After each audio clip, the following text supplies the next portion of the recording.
1. Aisha, Portal to Dragondom. Have you ever felt the power of the ancient stones? I still remember the very first time I came to Avebury, a little village of only around 500 people, nestled in the west country of England, an ancient megalithic stone circle, not as imposing as Stonehenge or others, but with the village actually within the circles. The power it generates is incredible. That had only been a few months ago, and so strong had been the calling of the stones that I had moved literally heaven and earth to find a cottage here that I could lease for several years. I knew instinctively I had to work with the magic and the ancient dragon temple within this place. Eventually I had been led by word of mouth to a strange pair of sisters. They lived on the edge of Forest of Dean, not far as crow flies, to the northwest.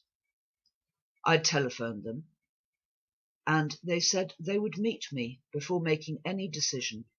But yes, they did own a family cottage in Avebury, which may be available.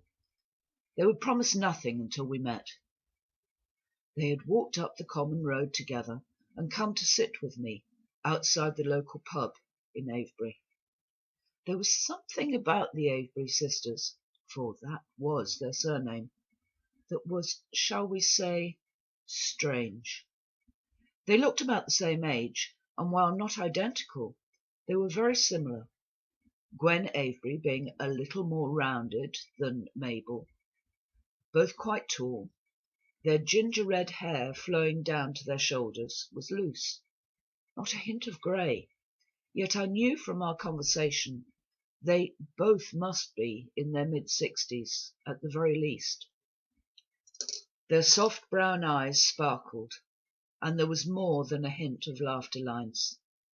Both ladies were as brown as berries from the sun, and their beautiful West Country dialect flowed like music as they greeted everyone that passed. Obviously, although they no longer lived here, they were highly respected and known. Before our meeting finished, they placed a very old key in my hand and told me that the papers would be available and brought to the cottage the next day. I was stunned.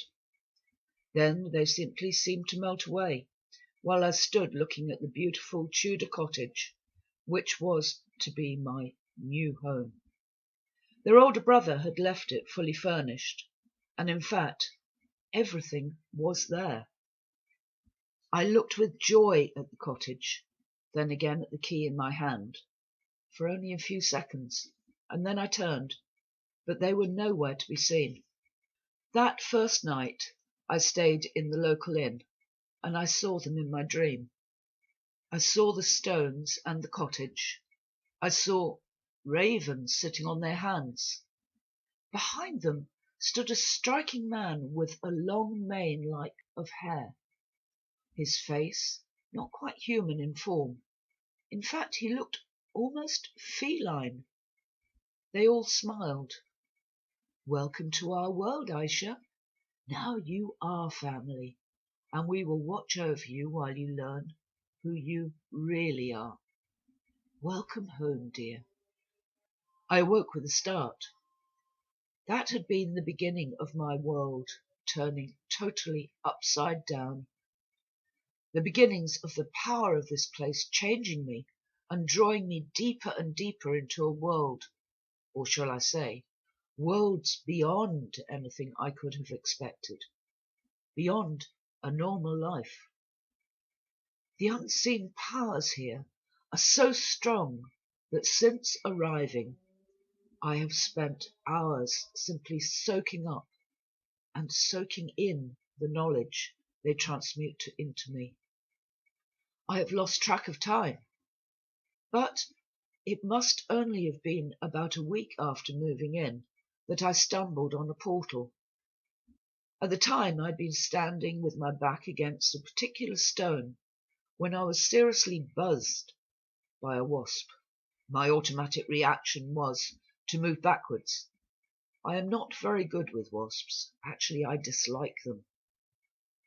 My retreat was blocked by the massive stone, so I moved sideways and lost my footing.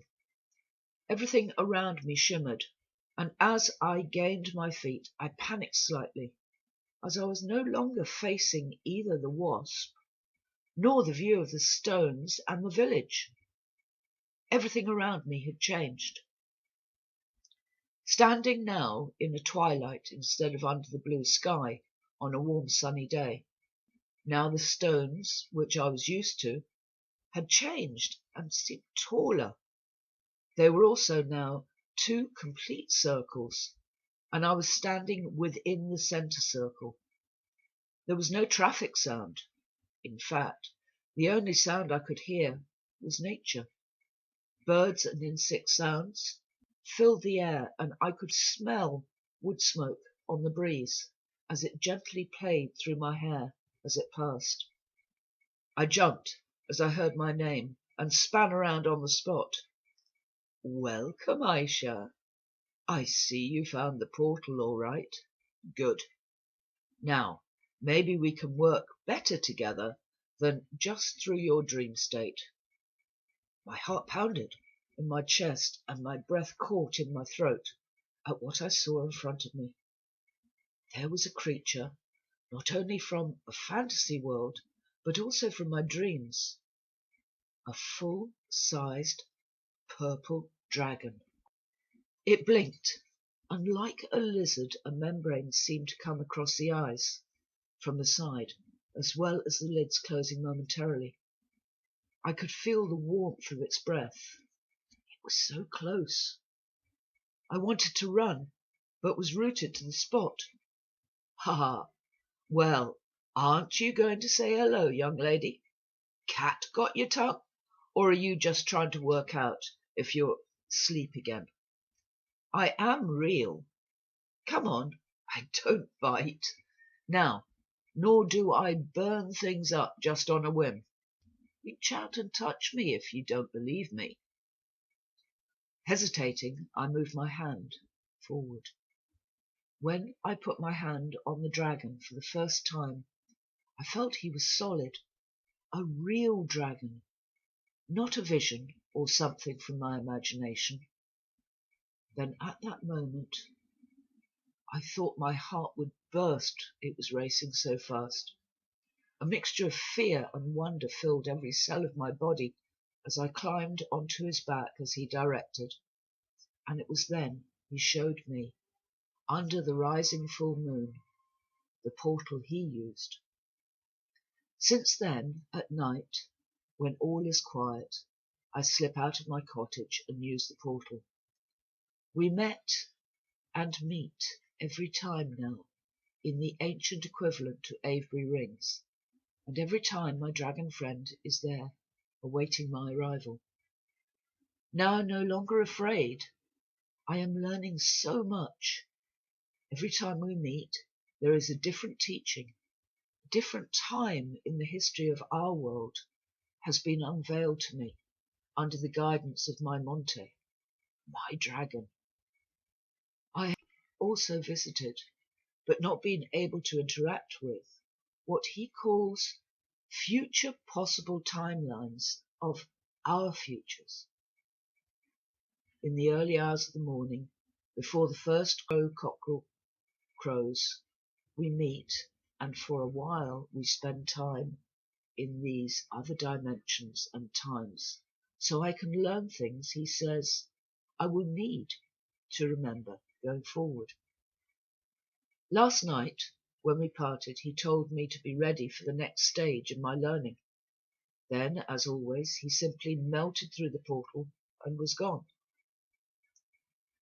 Today, the rain was pouring down when I woke, and today was not going to be a day for sitting in the fields.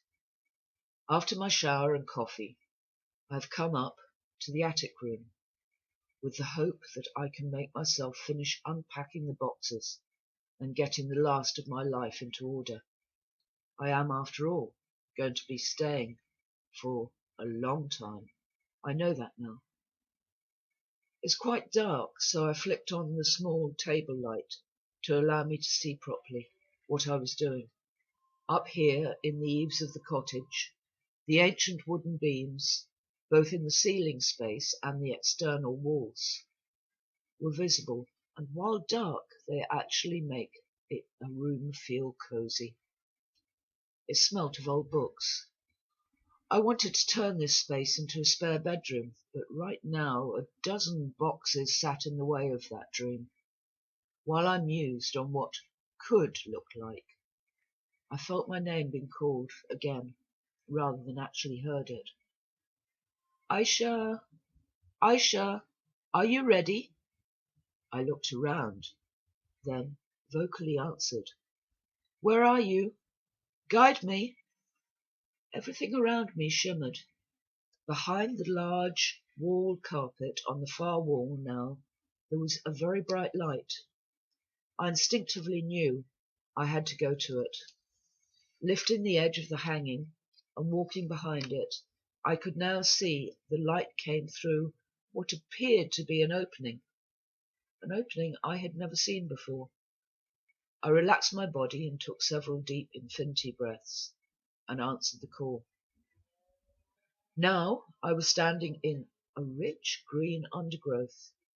The large spade-like leaves were dark green and covered with droplets of dew, the dewdrops catching the light that found its way through the high canopy, sparkling like cut diamonds with all the colours of the rainbow. I called again for directions, but there was no reply. Turning to see if my way home had disappeared, I felt a second of panic, but I knew I had to go on. Instinctively, I knew it was important, and although it was all so strange, I tried to keep my breathing even and hold my fear under control. Then déjà vu set in, as just beyond the first vines and bushes, I could see a large dragon and a young lady, dressed in a shimmering trouser suit with a voluptuous tunic. They were walking away from me, together. Again, the voice. Are you coming? Moving through the twilight world between the hanging vines and the tall trees, the dragon clearing the path ahead with her massive body, I followed them, for they were moving forward with a purpose. Then came, almost by magic, the scenery changing. Coming to the edge of a clearing, in front of us was the edge of a grassy bank that seemed to slope gently into a large pond, or maybe it was a lake.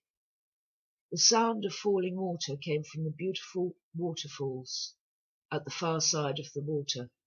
Maybe some of them were 300 feet from where we stood, the water cascading a sheer cliff several hundred feet before crashing into the water surface. Even from here, the sound was almost deafening. The beautiful rainbow hung in the air, heavy with spray caught in the sunlight. Looking at the direction of the sun, which may be in the east or the west, for I had no sense of time, nor if it was near to sunrise or sunset. In that direction there was a rise in the ground. It was in that direction now that the mighty dragon started to move. I made to follow, but a staying hand touched my arm. Let her go alone. And so I followed the young woman towards the water's edge, while her friend moved off to the side. I sat and looked for the first time at her, and she spoke. Aisha, you have found that fractile of yourself which for so long you were missing. Do you feel it? Really? The question rose in my mind almost in disbelief. That musical voice invaded my mind again. Yes, and I am you. You know that deep inside of you already. You know your higher self. Yes, we are as one. We are from different dimensions and different times, different realms, yet one with each other within the all that is.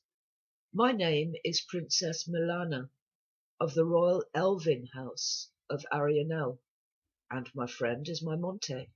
She is my teacher and my guardian, and I am her rider as well as her friend and willing student. We are united for eternity, so strong is the bond between a dragon and its rider. She smiled and tilted her head to one side slightly. It was then I noticed her slightly pointed ears for the first time. We thank you for coming. Only you could release us from the enchanted prison. We had hoped that one day the human part of us, you, would awaken and accept the challenges, knowing that at that time my call would be heard and we would, hoped, be saved. And you came. She smiled at me. Then you shimmered and were gone. We knew you would have to come back in solid form so that you could continue. And so we waited. It was almost as if she was waiting for that to sink into my mind. Call me Milana. After all, we are as one. Anyway, titles mean nothing here, only what one is and what one does. How much do you remember of the oneness of the all that is? She looked at me, her head inclined slightly to the side. Well, I hesitated slightly. I wasn't used to talking about what I could do, or what I knew I was. For most of my earthly life, I have just had a feeling that I knew things. I have always been an outsider at home.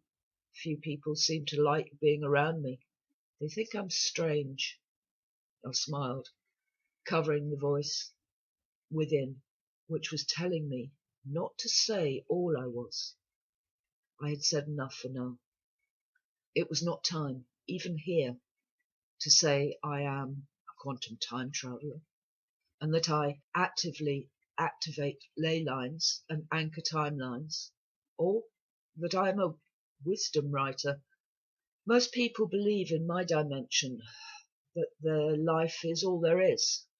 I understand that we are all energy. We are, in many places, dimensions at the same time, and once I learnt to quantum leap, I found so much more. I found myself in so many lives, but again, until recently, I even thought I was strange at times. I paused. In my world, I think moving to the tiny, ancient village of Avebury and living within the ancient stone circle there has opened the doors between worlds more for me. I have always left and felt their power.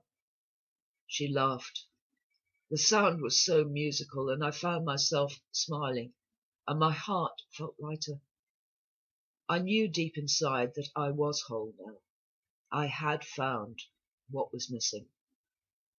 The fact that she had pointed ears and was obviously Elvin did not bother me at all.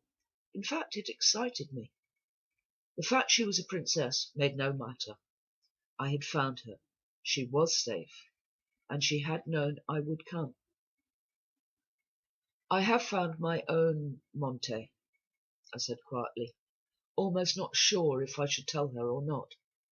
She looked straight at me. I saw her eyes narrow slightly, and felt her mind bore into my heart centre. Then she relaxed. Yes, she said.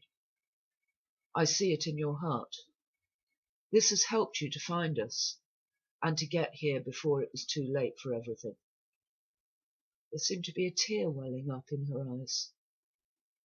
So, she turned slightly as she gathered her composure again. Tell me of your dragon, but not the name, for that is sacred between rider and dragon. Yes, I already knew that. You are not just a teacher and pupil friend and protecting relationship with your Monte, as most are. You are also a dragon rider. Did you know? Again that musical laughter bounced around in my head.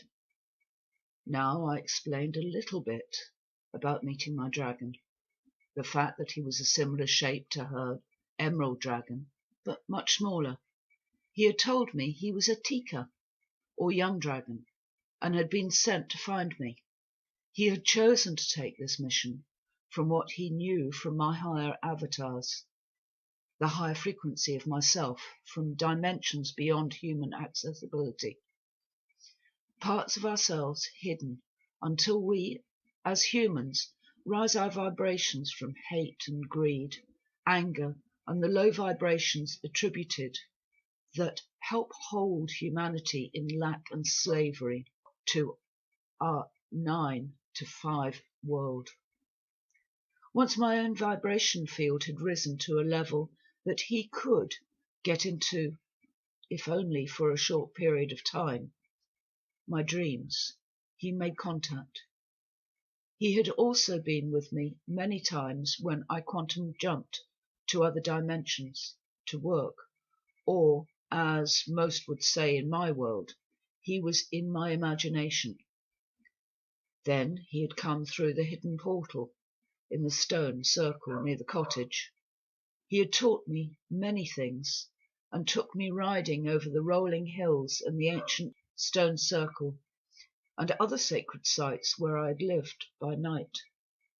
He had allowed me to witness them as they had been, as well as taking me to different times of my world and many dimensions.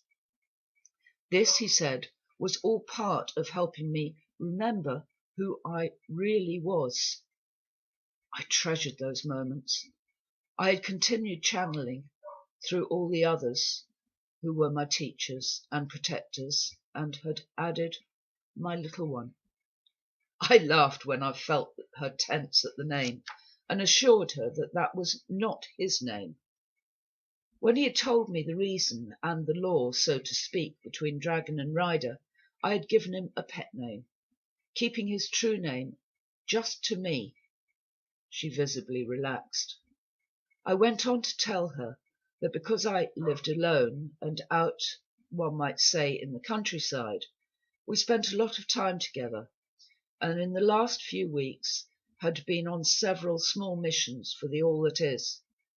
Her angular eyebrows rose. I explained that over the years I had developed enough of my own psychic abilities to be totally aware and was attuned all day and night. I had worked from a very early age in the astral planes, and now, beyond those, working as it were with higher realms, including the celestials. Yes, on earth some called the angels. I also worked with myself from higher dimensions. Most of what I knew I had learnt not from doing courses with human, earthbound teachers, but with teachers from the astral. My mentors included a very old, tiny African shaman who had been with me since I was about 5 years old. He also accompanied me and taught me, bit by bit. I laughed at the memory of his first teaching, when he taught me to shapeshift. I had learnt to become a tiger, a puma, an owl, an eagle. I went wolf on occasions, and dolphin. Also told her about my dreams of swimming underwater, breathing without artificial aids. Oh, the sheer joy and freedom I had felt. Back on Earth, I helped people with my abilities to see and feel things most humans couldn't tap into. Some humans did this with cards and other ways. For me, I, as a wisdom writer, simply wrote and answered their questions. The guidance they really needed filtered through a codex. It was almost a relief to be able to describe what I did, and know that I was not being looked on as some lunatic that needed to be locked up. Yet, even now, I was only telling a part of what I was, what I am. Then I heard a gentle voice. Aisha, how did you find me? I looked up and into her grey eyes and noticed she was crying. When you are telepathically connected, you can't hide your thoughts. Or, if you could, I didn't know how to yet. And so I told her the truth, that it had been years that I had heard the faint call, but not until now had I answered it. Not until now had I had the courage to answer her call for help. She stood up and walked silently towards the water, bent down and splashed it on her face. Her total silence made me feel alone and very sad. I felt I had made her and her dragon suffer because I was so wrapped up in my own pain and unworthiness. It had only been when my purple dragon had come to me that I had truly once more opened to feel, to know that I was more than I had ever dreamt. It helped bring back the balance that I had lost. I hope you have enjoyed this first episode of Aisha, and I hope you will join me again as I produce the next episode. Yes, it may not be perfect, but then I believe in take me as you find me, and I hope that we will continue and that you will share, follow, and like if you feel so inclined. For now, let me say goodbye wherever you are in the world.